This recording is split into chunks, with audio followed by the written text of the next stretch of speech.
Welcome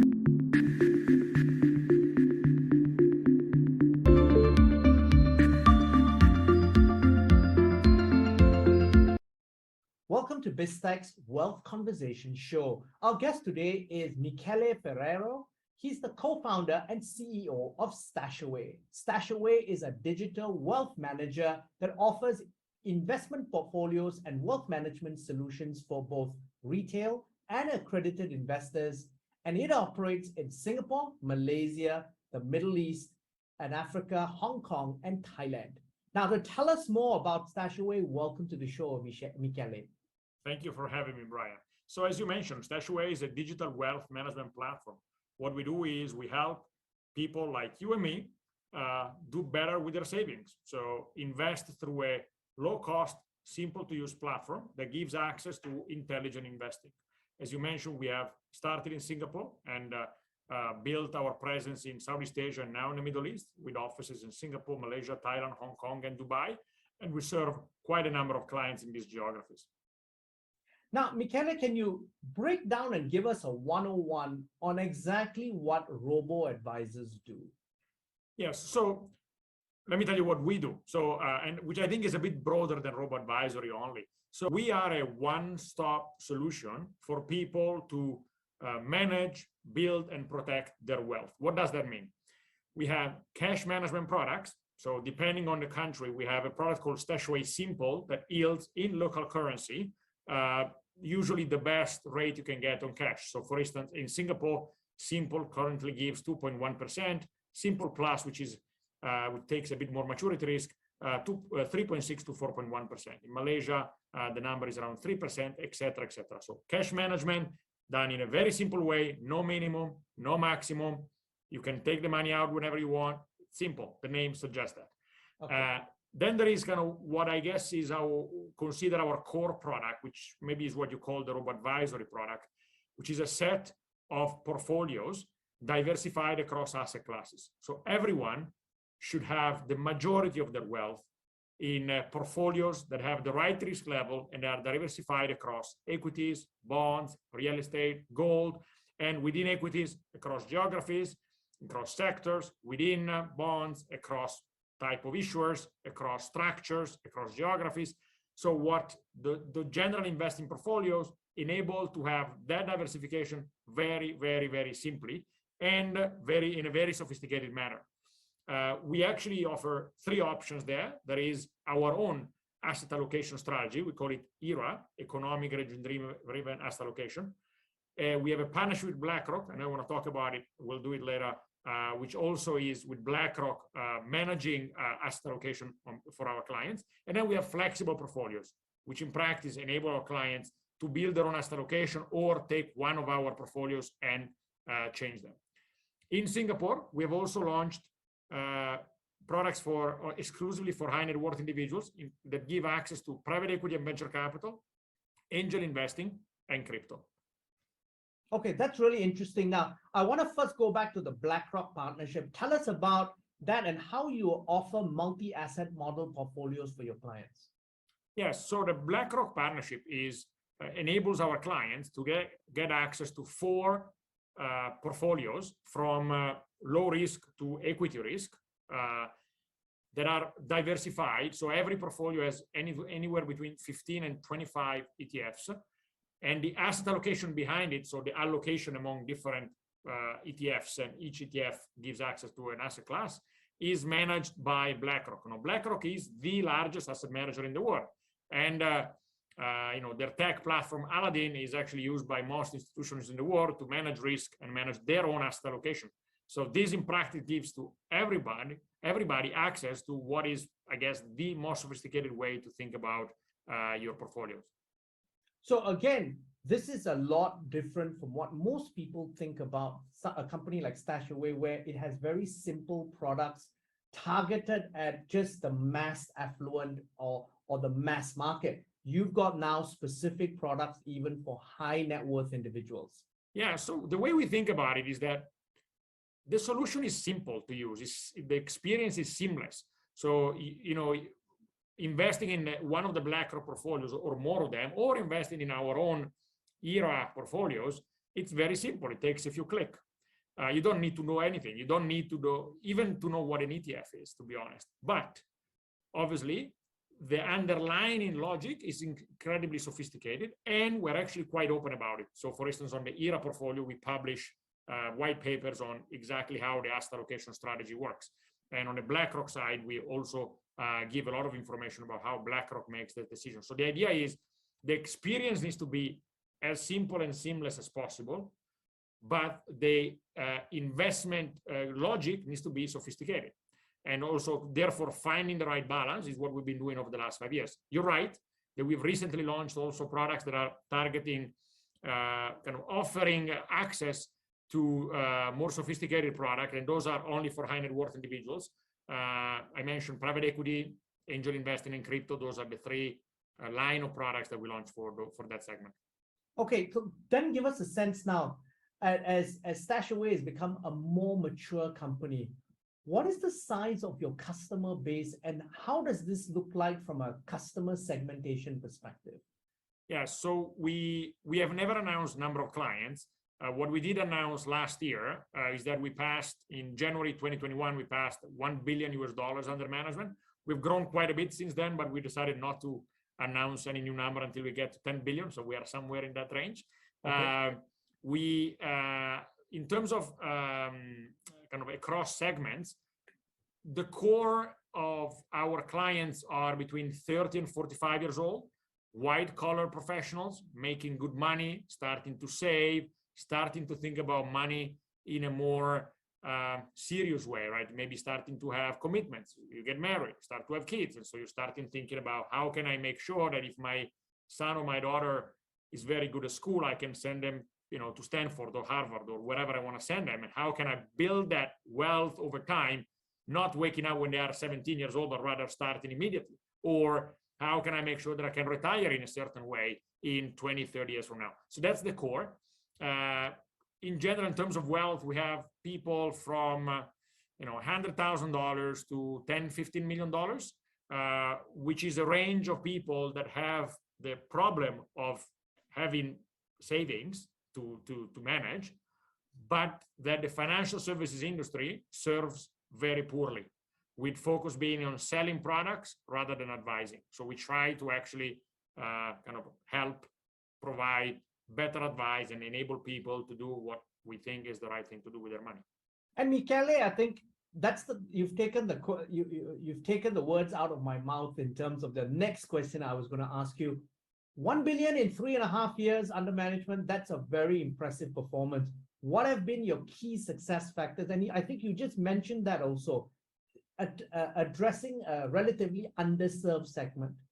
Yeah, I think in general, obviously, every success is always driven by somebody solving a real problem. And I think we've attacked a real problem. So people that have, again, anywhere between a few tens of thousands of dollars and 10 million are currently served very poorly by financial institutions that tends to be sales machine that sells very expensive unit trust and mutual funds, insurance product with incredibly long lockups, and structured notes with very uneven risk reward profiles.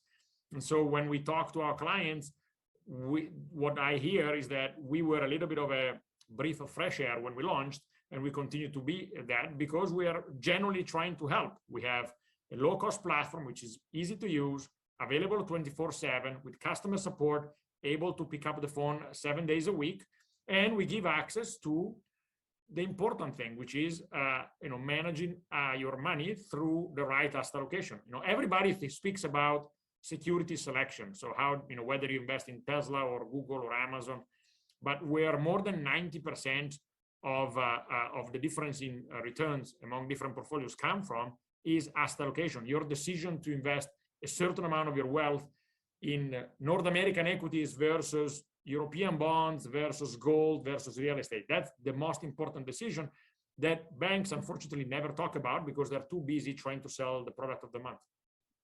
And really then, how does StashAway fit in as part of the average white collar, as you said, 30 to 45-year-olds asset allocation and wealth management portfolio strategy?